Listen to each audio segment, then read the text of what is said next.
News 16 Kerala. പൊതുസ്ഥലങ്ങളിൽ സ്ത്രീകൾ തലമറച്ച് ഇരിക്കണം. ഹിജാബ് നിയമം ലംഘിച്ചാൽ സ്ത്രീകളെ ചികിത്സിക്കാൻ ക്ലിനിക്കുകൾ ആരംഭിച്ച് ഇറാൻ.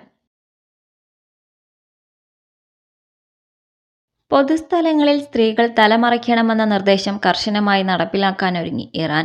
ഇതിന് തയ്യാറാകാത്ത സ്ത്രീകളെ ചികിത്സിക്കാനായി പ്രത്യേക ക്ലിനിക്കുകൾ രാജ്യമെങ്ങും സ്ഥാപിക്കുമെന്നും ഇറാനിലെ ഇസ്ലാമിക ഭരണകൂടം വ്യക്തമാക്കി. സ്ത്രീ കുടുംബക്ഷേമ മന്ത്രാലയ മേധാവി മെഹ്രി തലേബി ദരേസ്താനിയാണ് ഹിജാൻ റിമൂവൽ ട്രീറ്റ്മെന്റ് ക്ലിനിക് എന്ന പേരിൽ സർക്കാർ ചികിത്സാ കേന്ദ്രങ്ങൾ തുടങ്ങുന്നത് സംബന്ധിച്ച് തീരുമാനം അറിയിച്ചത്. ദുരാചാരങ്ങൾ തടയാൻ ശാസ്ത്രീയവും മനഃശാസ്ത്രപരവുമായ ചികിത്സയാകും ക്ലിനിക് വഴി ലഭ്യമാവുക എന്നാണ് ഇറാൻ വ്യക്തമാക്കുന്നത്. അതേസമയം സ്ത്രീകളുടെ അവകാശങ്ങളെ അടിച്ചമർത്തുന്നതിനുള്ള നീക്കങ്ങൾ ഇറാൻ കൂടുതൽ ശക്തമാക്കുന്നതിന്റെ ഭാഗമായാണ് ഈ നീക്കമെന്ന് വനിതാ അവകാശ പ്രവർത്തകർ പറയുന്നത്.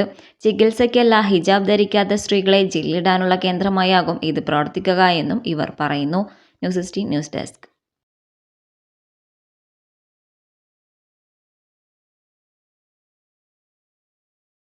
പക്ഷമില്ല, വിവേചനമില്ല. നേരിനൊപ്പം, നാടിനൊപ്പം, നാട്ടുകാർക്കൊപ്പം. News 16 Kerala channel.